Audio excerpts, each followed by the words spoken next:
Ladies and gentlemen, last time we concluded our lecture on Mr. Gorbachev and his proposals for radical perestroika, and I described these proposals as an existential moment for him and for the Soviet Union. Would reform be? Would a new union be born in the wake of the old one, or would reform at the last minute be blocked? We saw that in the economic sphere, Mr. Gorbachev walked up to the brink of a free market system, but he stopped. We saw that politically, he went very far toward de-Stalinizing the country by abrogating Article number 6 of the Soviet Constitution and thereby eliminating the Communist Party's monopoly over power, along with all sorts of other political reforms.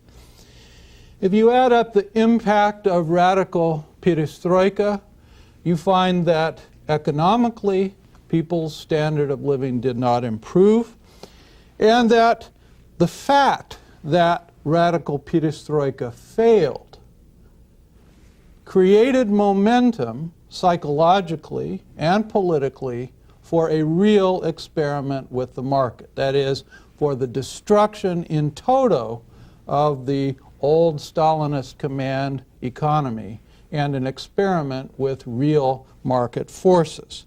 So Gorbachev's failure set the stage for the first years of Yeltsin's tenure as the president of the new independent Russian Republic. Mr. Gorbachev's buzzword, glasnost, publicity, which had become by 1990 something more than a buzzword. It had become something that would fairly be translated as freedom of expression, unrestricted right to publish opinions. This glasnost had given to Soviet citizens immeasurably more individual political freedom than they enjoyed earlier, but it had also weakened the fabric of the Union because it had permitted the expression of nationalist ideologies in the Republic. It had permitted talk about Republican autonomy, about secession of republics from the Soviet Union, and indeed about national independence. The political reforms of Gorbachev within the Soviet Union were astonishing. In the party, in the legislative elections to the Congress of People's Deputies, there was the first free and open voting since elections to the Constituent Assembly in 1917.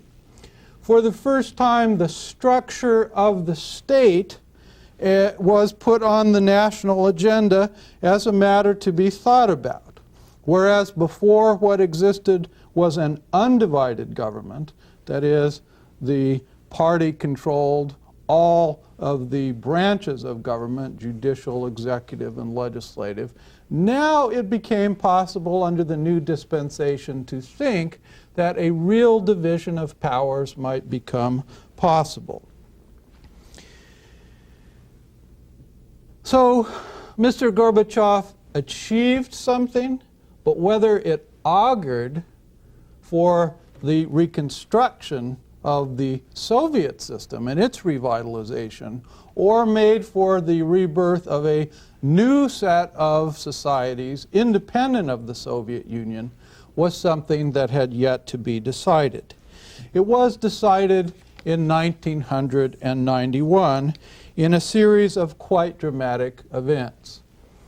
One force that was in play in 1991 was the last gasp of the hardliners, of the skeptics about reform, of Gorbachev's opponents in the bureaucracy and the army and security services. The hardliners had pressed him not to adopt the Stalin plan for marketization. They pressed him to use force in suppressing nationalist independent movements in the republics. Gorbachev yielded to this pressure in the case of the economic sphere and the Stalin plan. He did not yield for the most part, with a couple of exceptions in Georgia in 1989 and Lithuania in 1990, and with threats and blandishments in 1991. He resisted the hardliners to the end. The security police was especially opposed to decentralization of authority. Mr. Khrushchev, who was the head of the KGB under Gorbachev, advertised himself publicly as a reformer, but privately he worried very much about the power slipping out of the hands of the government. And the old party guard, people like Fyodor Ligachev, warned Gorbachev, you have gone too far already, pull back, not for your own sake, but for the sake of the Soviet Union. Gorbachev was assailed by other forces as well, by the forces of the nationalist movements in the republics. By 1990, he had plainly given up on the Baltic states, and it was recognized as a political reality that sooner or later they would be independent. By 1991, it was possible that the leadership was recognizing that the Asian southern periphery would have to be given up as well.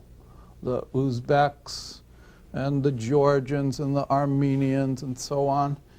And there was an even bigger concern that faced Mr. Gorbachev in Ukraine. There was a president who didn't speak very much about independence. This is Mr. Kravchuk, but who constantly ignored Gorbachev, constantly ignored Moscow, and quietly, a Ukrainian friend of mine told me, independence was de facto achieved before 1991 in Ukraine. Most worrisome was the Russian Republic, where Mr. Yeltsin, who had thrown off the Communist Party, walked out of a convention, declared himself root and branched opposed to the party, just at a time when anti-party sentiment in the country was reaching its peak.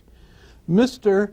Yeltsin was elected the president of the Russian Republic. Now, it's worthwhile for us to remember, he was elected president of the Russian Republic while the Soviet Union still existed.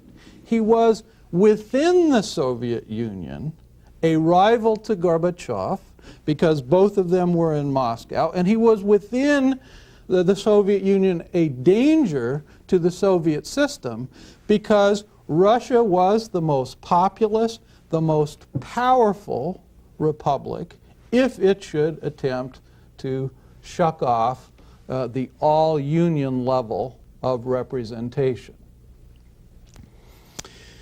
Well, in August of 1991, the first of the dramatic clashes that we are familiar with, and maybe we all recall, occurred. This was the so-called attempted coup d'etat against Mr. Gorbachev that was organized by Khrushchev, by the vice president of the Soviet Union, a man called Gennady Yunayev, an alcoholic with visibly trembling hands when he appeared on television, and certain hardliners in the army and security forces, Boris Pugo, and there were a number of others. Now, formally, Gorbachev was not deposed by the coup. It was said that he was suffering from ill health. Gorbachev himself claimed that in Foros, which was his vacation retreat in the south, that communications were cut off, that he was not held at gunpoint precisely, but he was under house arrest for a number of hours. Muscovites and people elsewhere in the Soviet Union got the news that a state of emergency had been declared, and if the pattern was to follow the old regional pattern of politics, the insertion of tanks would come, the arrest of the political leadership in opposition would come, and the installation or reinstallation of the old order would happen. But the coup collapsed in 3 days. Why? Some people say that the leadership had lost its nerve, that they refused to fire on Soviet citizens who resisted them. Some people attribute the failure of the coup to Mr. Yeltsin's bravery. Remember the scene in the square in front of the White House. This was the Soviet, not the Soviet, but the Russian parliament building in Moscow, where Mr. Yeltsin appeared on top of a tank, and he declared this coup to be illegal. In a recent interesting book, in fact, it's just out this month, Amy Knight, who's a very fine historian of the KGB and a shrewd observer of the Soviet and now the Russian post-Soviet scene, has argued that the coup, so-called, was perhaps not as it appeared at the time. In fact, she says that Gorbachev played along with the members of the emergency committee, the putschists. Gorbachev gave them to understand that they could seize power and that he would then return once he'd recovered from his illness to Moscow and take control. And Amy Knight says, although the evidence is circumstantial here, that Gorbachev would be a winner either way. He would be a winner if the coup succeeded and he could return to Moscow, a winner if the coup collapsed and then he could be restored to his rightful position. And she says that what he didn't count on was that Mr. Yeltsin would very effectively seize the moment and advertise himself as the main barrier to the reinstallation of the old regime. Well, this is a very intelligent book. It is a book worth reading. I myself am not persuaded by either of the accounts at this point.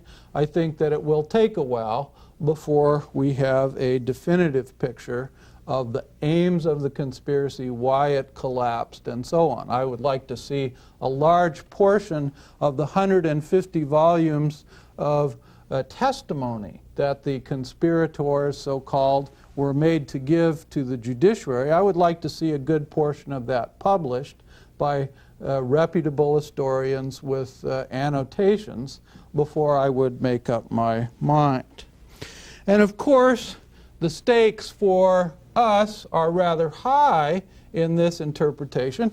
If you assume that Yeltsin resisted the coup and it was his heroism and his commitment to democracy that publicly embarrassed the old regime and faced it down, then you might have a more optimistic view about a Russia led by Yeltsin. If, on the other hand, you simply see Yeltsin as an opportunist and so on, then his behavior looks not so heroic. If he knew that the coup was orchestrated, that he had been warned ahead of time, and he had a presentiment it was going to fail, then he might be just a populist plumping himself up and burnishing his reputation.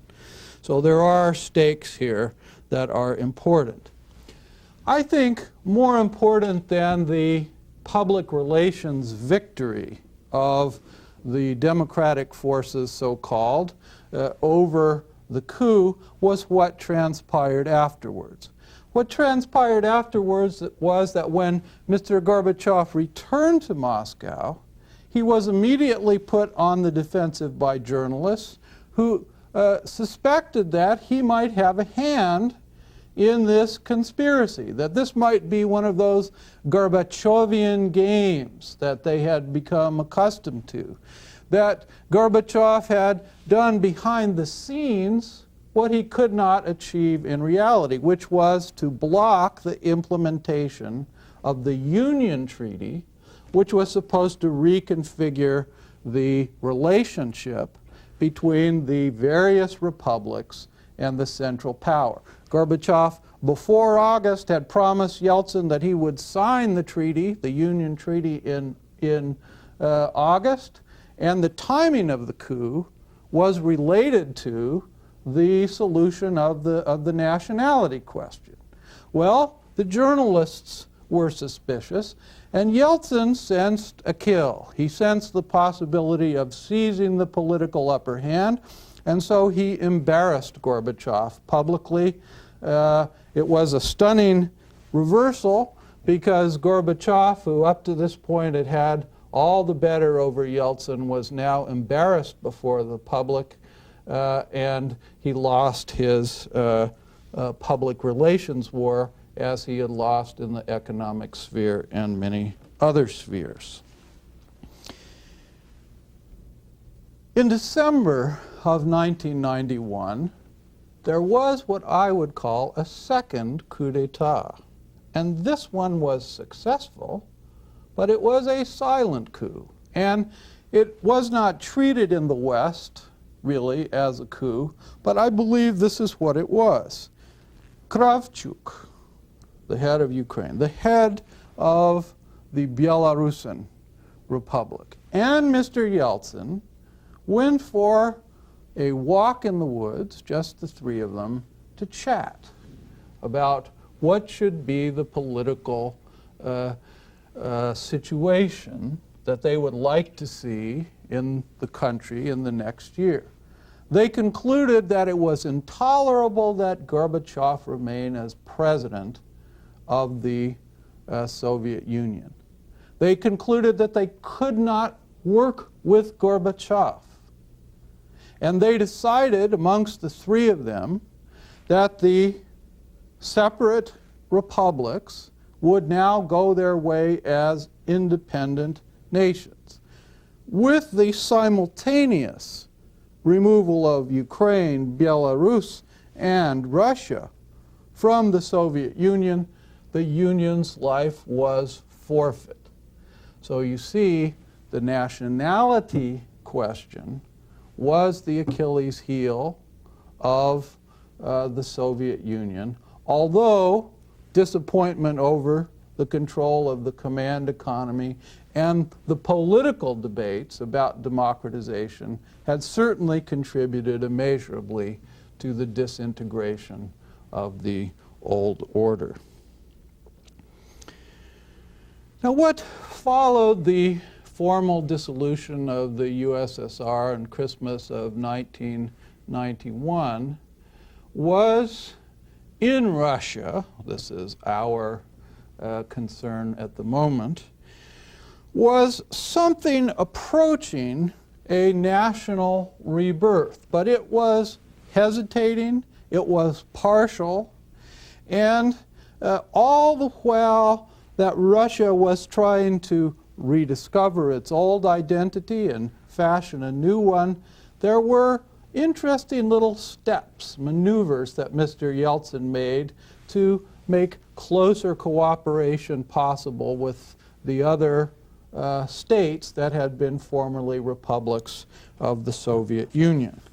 And by 1995-96, these steps had grown to be so clear and to resemble so much a reintegration of the Soviet Union that one is hard-pressed to say whether what is happening before our eyes is the rebirth of Russia or the rebirth of the Soviet Union without the Soviet. The rebirth, in other words, of a federation or confederation of nations together, the integration of them into something like the old Republican format with some leadership in Moscow extending to the others. But we don't know the degree of coherence of this body yet.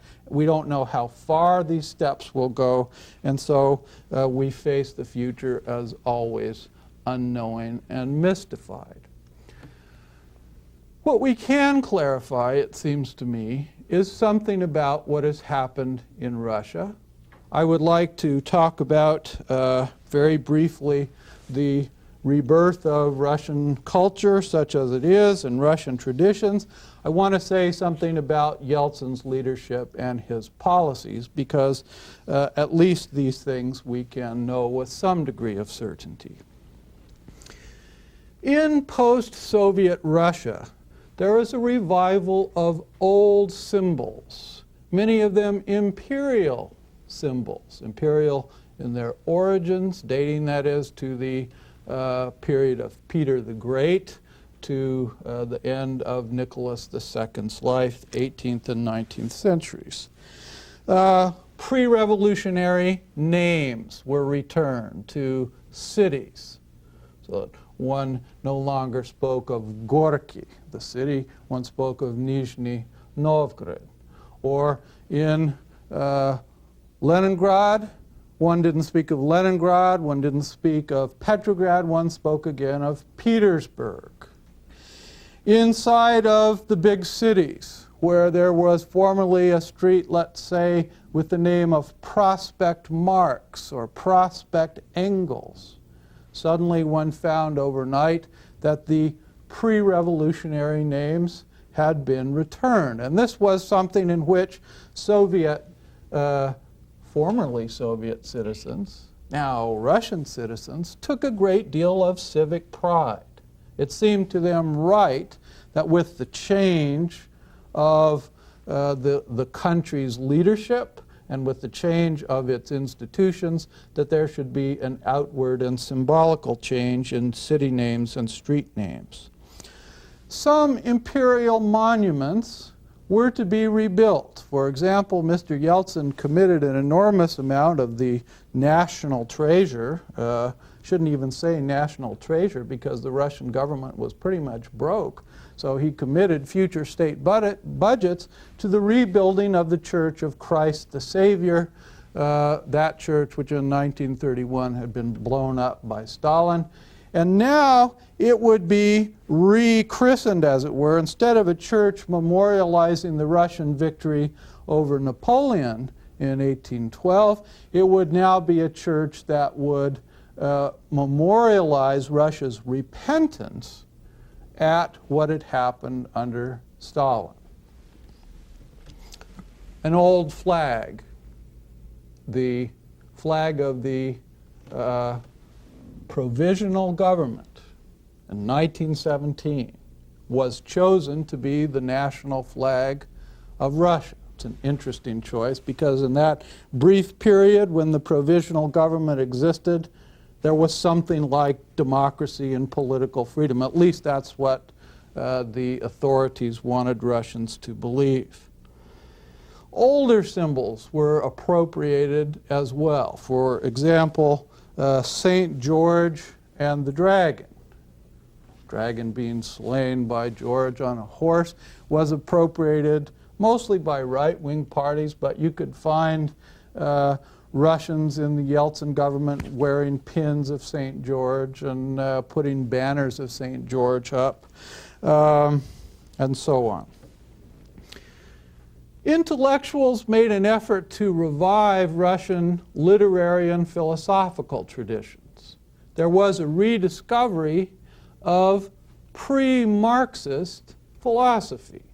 So, for example, the Russian religious philosopher Vladimir Solovyov, great philosopher who died in 1900, was considered a prodigy in his time. His work was revived.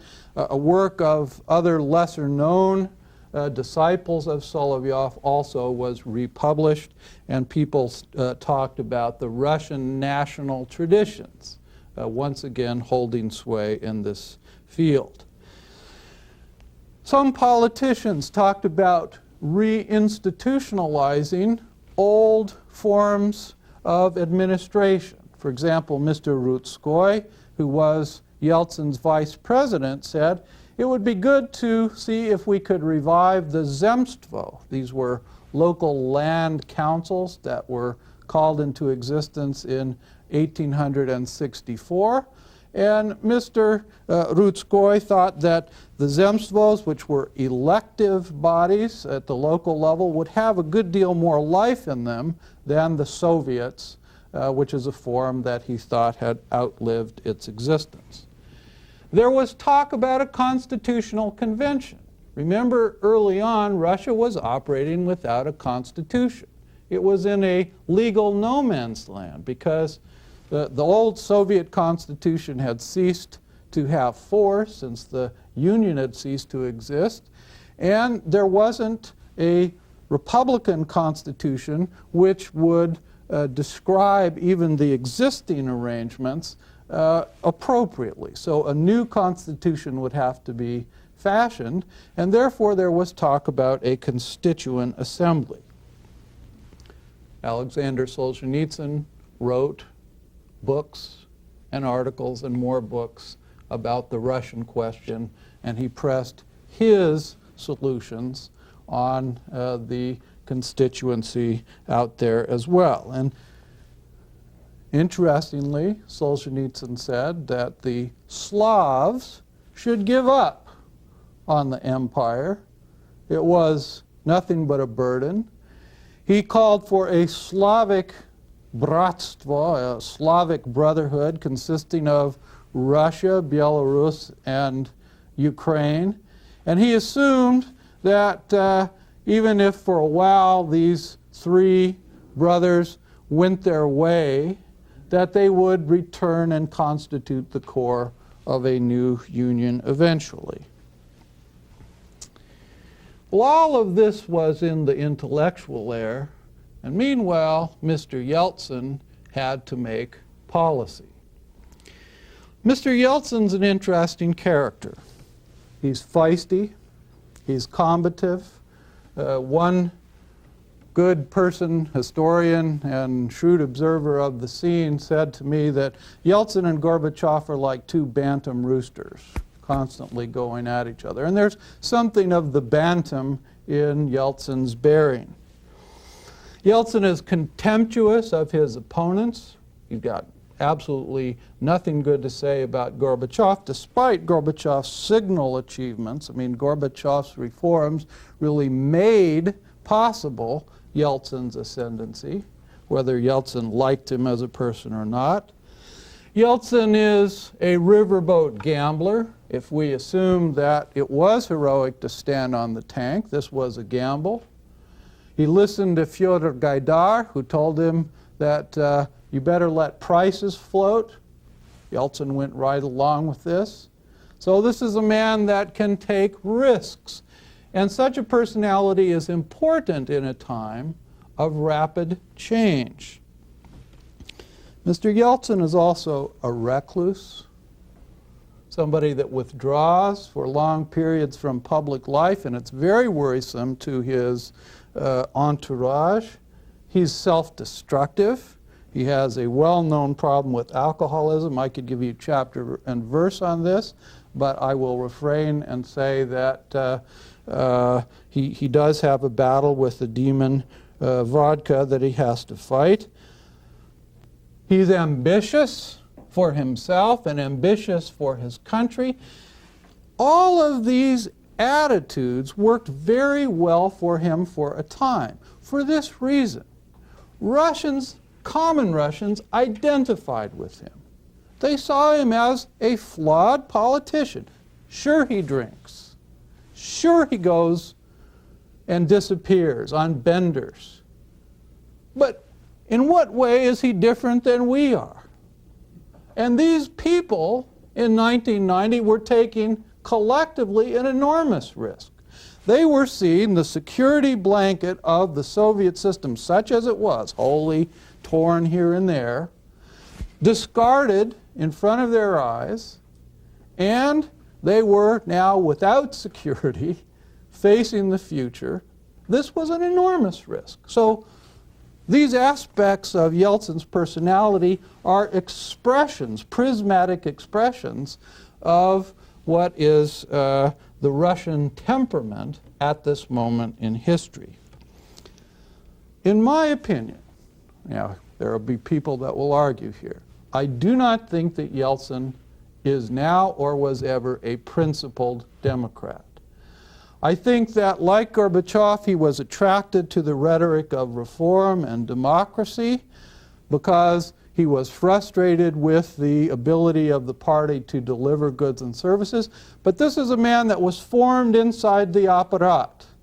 He was a kind of, well, what's the word? A satrap? Somebody who at the local level in Sverdlovsk ruled with an iron hand. And his behavior in power does not suggest that his lodestar is democracy. For example, in his first year of rule, he accepted from the existing Russian parliament the right to rule by decree. Now, a real Democrat, I submit, would not have taken such a right and acted on it. At the end of the year, he fought against his Russian parliament in order to restore his right to rule by decree. In other words, he wanted to dispense with the legislature entirely.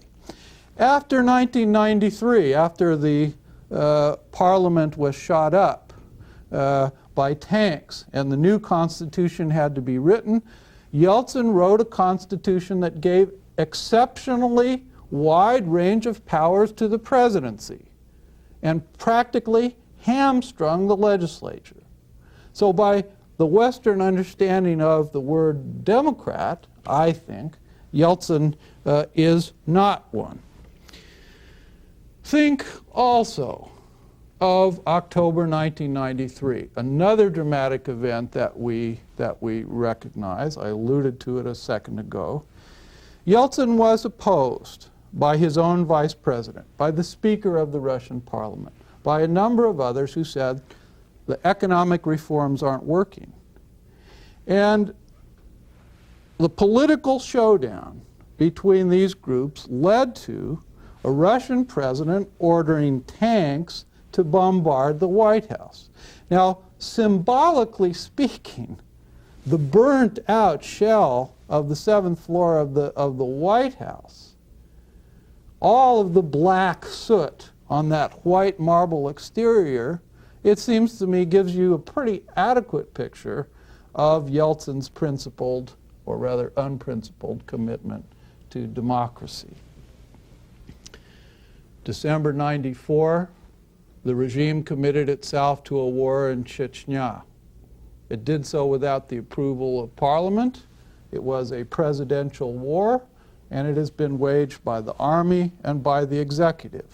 And I think that Yeltsin has been duplicitous, frankly, in his assurances that, oh yes, we will have a ceasefire, we will cease to attack this or that village, we will negotiate in good faith. I think, unfortunately, that he has simply lied about his intentions. And this is a Soviet manner of behavior manifesting itself now in a post-Soviet politician.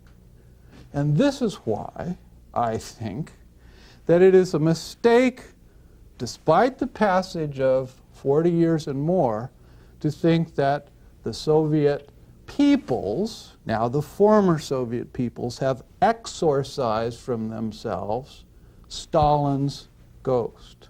The spirit of the high-handed, centralizing, belligerent policies of Josip Vissarionovich is going to be the hardest thing for the Russians to shake. And whether they will shake it or not, we cannot say. Now, let me mention to you two other areas in which Yeltsin has been active as a policymaker. I think they are relevant to his historical legacy and to the future of Russia. Russia, you see, is a post-imperial empire. You say, now, how can you be a post-imperial empire? Well, the Soviet Union was a large empire, and the various republics have split off. So that part of the empire disappearing makes Russia a remnant, a post-imperial remnant. But Russia itself internally is an empire. It is a multinational state. It is divided into regions where ethnic groups seek advantage, autonomy. In the case of the Chechens who are inside Russia, they seek independence. So post-imperial empire is exactly what the Russian polity is at the moment. Now, Yeltsin's policy at first was encouraging. He said that Russia as a state wouldn't interfere with the internal affairs of the other post-Soviet nations. Yeltsin has tried to accommodate, to a certain extent, especially in the first period, the feelings of the non-Russian peoples inside of Russia. And he's done this in a way that we wouldn't be aware of because of our English ears. When he comes on national television, he doesn't address citizens in the audience as Ruskие, that is, as Russians in the ethnic sense. He uses the term Россияне, that is, as citizens of Russia, whatever their makeup, ethnically. In other words, he's trying to do what the Soviet government tried to do for so long in the Soviet context. He's trying to build a Russian nationalism that is above ethnicity, that is supra-ethnic.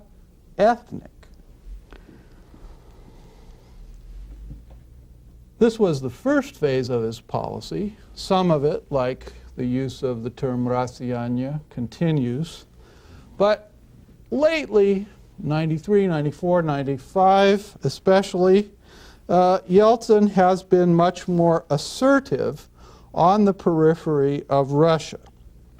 There have been various interventions in Georgian politics on the side of factions that are supportive of Russian national interests.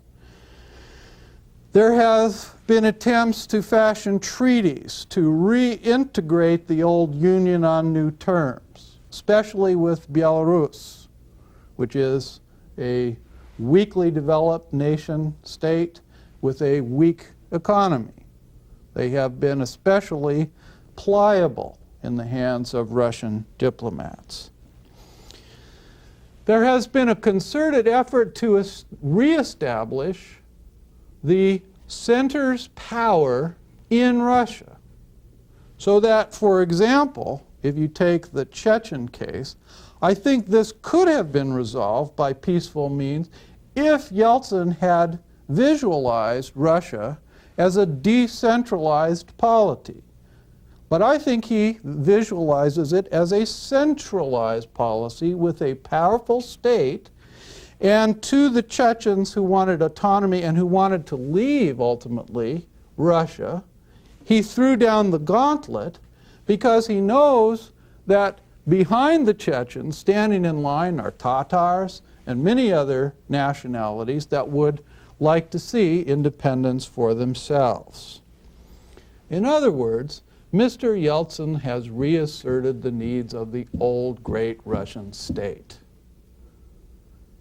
And when you do that, it becomes not implausible to think of an empire growing again and looking something like, in some respects, the Tsarist Empire or the Soviet Empire. Again, without the Soviet institution. What about the problem of capitalism? We saw last time that Mr. Gorbachev faced political issues, he faced the nationality question, and he faced the problem of the free market. Well, Yeltsin faced these problems too. We have seen that he wasn't probably really a Democrat. We have seen his basket of solutions to the nationality question, and now we look at his attitude toward capitalism. Between 91 and 95, Yeltsin, it seems to me, was incontestably pro-market in many respects, in most respects. January of 1992, at Mr. Gaidar's advice, Yeltsin permitted prices to be decontrolled. So this means that the state no longer sets prices. They are set by supply and demand, and there was runaway inflation immediately, and it still continues, this inflation. He established the principle of a convertible ruble. The ruble would have to find its level on the international monetary exchange, and it would be, in principle, convertible, so that one could buy dollars, Deutschmarks, exchange back and forth. All these things were necessary to establish a real market with real money. Yeltsin encouraged privatization.